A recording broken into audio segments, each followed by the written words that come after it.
bertindak sebagai host untuk talk show tentang bioetika dalam penelitian hayati dan metode atau etika sitasi dengan menghadirkan narasumber Prof. Amin Setioleksono. Assalamualaikum Prof. Waalaikumsalam.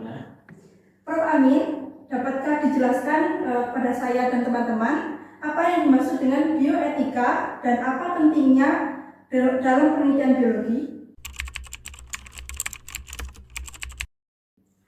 Ya, jadi bioetika ini merupakan salah satu disiplin ilmu yang mengintegrasikan pengetahuan tentang biologi dengan pengetahuan tentang etika ataupun moral yang diterapkan oleh masyarakat. Nah, bioetika ini penting di dalam penelitian biologi khususnya yang berhubungan dengan penelitian hewan. Ya. Bagaimana peneliti itu harus memperlakukan hewan itu dengan sebaik-baiknya dengan mengikuti kaidah-kaidah yang sudah ditetapkan. Ya, misalnya di dalam penelitian hewan ini kan kita harus tetap menjaga bagaimana hewan yang kita perlakukan itu tetap memiliki animal welfare, kesejahteraan hewan, sehingga kalau diperlakukan itu hewan itu tidak merasakan kesakitan, ya. Hewan tidak boleh disiksa, hewan tidak boleh diperlakukan semena-mena. Itu merupakan bagian di dalam bioetika yang berkaitan dengan bagaimana hubungan antara penelitian kita dengan etika yang ada di masyarakat. Kalau untuk yang berkaitan dengan isu-isu terkini, misalnya pencakokan jantung babi ke tubuh manusia, itu bagaimana Prof? Tanggapan etikanya? Iya, jadi memang penelitian itu terus berkembang, gitu ya. Sulit untuk dihambat, ya. Akan tetapi bagaimana dalam melakukan penelitian itu kita tetap mematuhi kaidah-kaidah etika dan moral yang ada di masyarakat. Ya. Kalau penelitian itu dilakukan di Indonesia, saya kira akan banyak mendapatkan tantangan dari masyarakatnya, karena sebagian besar masyarakat Indonesia yang Muslim ini haram, gitu ya, untuk mengkonsumsi ataupun menggunakan organ-organ babi yang dicangkokkan pada manusia. Tapi karena penelitian ini dilakukan di Barat, gitu ya, yang mana mereka menjadikan babi ini sebagai makanan, gitu ya. Tidak ada resistensi dalam hal itu, akan tetapi bagi kalangan pecinta hewan ini mereka menentang penelitian-penelitian yang menggunakan organ-organ hewan untuk dicangkokkan ke dalam tubuh manusia, karena itu bertentangan, ya, dengan nilai-nilai budaya, moral, dan etika mereka. Bagaimana mungkin, ya, hewan itu kemudian dijadikan pabrik, ya, organ-organ yang nanti digunakan oleh manusia, gitu ya. Ini masih menjadi pro kontra, ya, di kalangan peneliti dengan penggiat moral dan etika. Iya Pak. Kemudian berlanjut pada pertanyaan tentang plagiasi Pak. Untuk itu bagaimana yang berkaitan dengan isu-isu tentang plagiasi? Apa sih yang sebenarnya yang dimaksud dengan plagiasi itu Pak? Iya, jadi etika lain yang terkait, ya, dengan penelitian itu adalah ketika kita menuliskan atau menyusun karya ilmiah. Nah, ketika penyusunan karya ilmiah itu kita kan seringkali merujuk penelitian-penelitian yang dilakukan oleh orang lain. Ya. Nah, itu ada aturannya, ada ketentuannya. Bagaimana cara merujuk yang benar, gitu ya. Karena ketika itu keliru, kita melakukan sitasi, kita merujuk dengan cara yang tidak benar, maka itu nanti bisa menjerumuskan si penulis atau penelitinya itu ke dalam plagiasi, yang mana plagiasi itu sendiri merupakan suatu tindakan atau perbuatan dengan cara mengambil karya orang lain dan diakui karya ilmiah orang lain itu sebagai karya ilmiahnya sendiri tanpa melakukan proses sitasi yang benar, gitu ya, maka itu merupakan tindakan plagiat. Biasanya tindakan plagiat ini dilakukan untuk mendapatkan keuntungan atau mendapatkan nilai atau kredit, ya, dari karya yang diambil tersebut. Jadi ini seolah-olah sebenarnya merupakan pencurian karya ilmiah ataupun karya-karya yang lainnya. Iya, Pak. Kalau misalnya Pak, ini kan sudah seiring dengan berkembangnya zaman ini, itu sudah marak atau ada teknologi yang dinamakan AI, begitu Pak.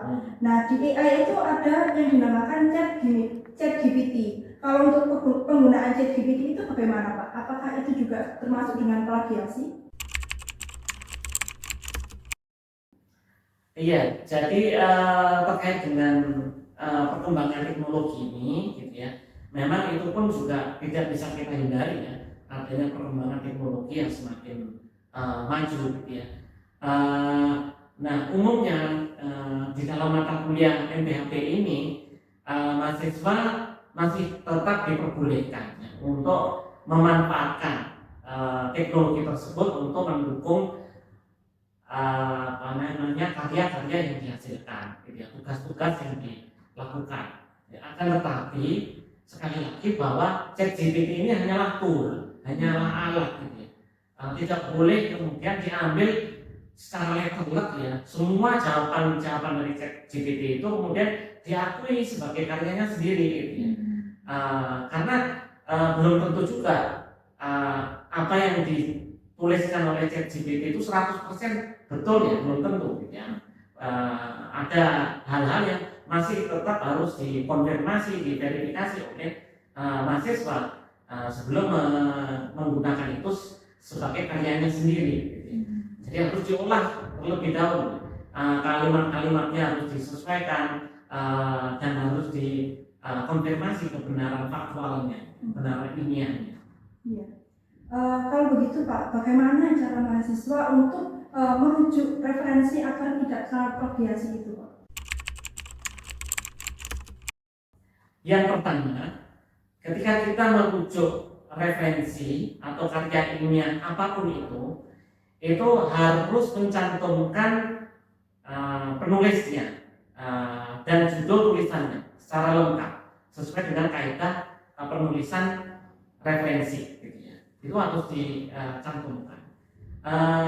Yang kedua, karya-karya tertentu itu mungkin membutuhkan izin khusus kepada si pemilik karya tersebut, gitu ya. Jadi misalnya foto, ya, atau gambar, gitu ya, ataupun model dan lain-lain, gitu ya, yang memiliki perlindungan hak cipta, maka itu kita harus minta izin ke yang bersangkutan sebelum kita menggunakan itu sebagai karya kita. Jadi tidak cukup hanya mencantumkan. Ada kalanya juga kita harus minta izin kepada si penerbit atau penulis yang memiliki hak cipta atas karya tersebut, gitu ya. Yang ketiga, kita juga harus mengubah, ya. Jadi misalnya kalau tulisan itu tidak boleh juga letterlek, gitu ya, kita ambil ya, kecuali memang ada informasi yang harus kita ambil secara letterlek, gitu ya.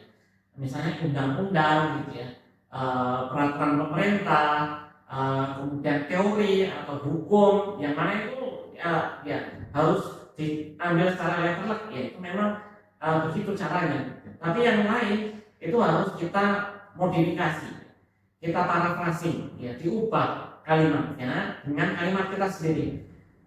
Jadi cara yang paling mudah itu kita baca, gitu ya, kemudian kita pahami. Setelah kita paham, kita tuliskan dengan bahasa kita sendiri, gitu ya. Itu cara untuk melakukan paraphrasing. Nah, kalau itu sudah kita lakukan, ya, maka insya Allah kita sudah melakukan usaha-usaha untuk menghindari tindakan plagiasi atau plagiarisme.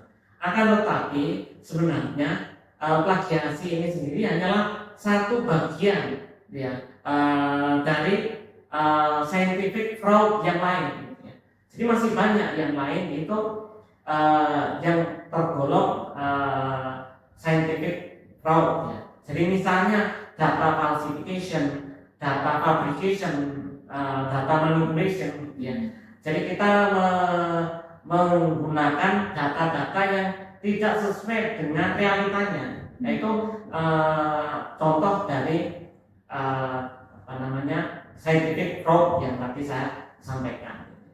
Misalnya datanya dimodifikasi gitu ya, angka gitu, angkanya diubah atau statement orang ya, statement orang yang diubah itu ya, itu termasuk scientific fraud. Ya itu juga harus dihindari.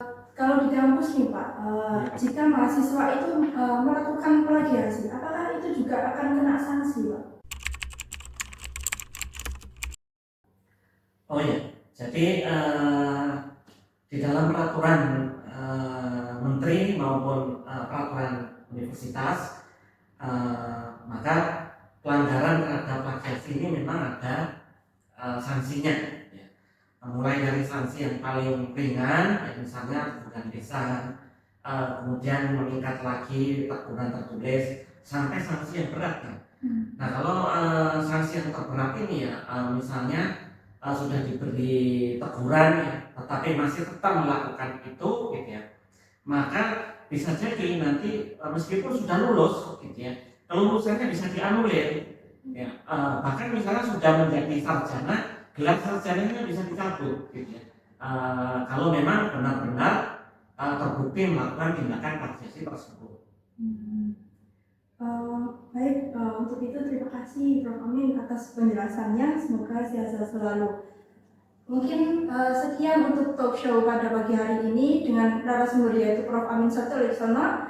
Terima kasih atas perhatiannya. Wassalamualaikum warahmatullahi wabarakatuh. Waalaikumsalam warahmatullahi wabarakatuh. Ya, terima kasih Mbak Panda.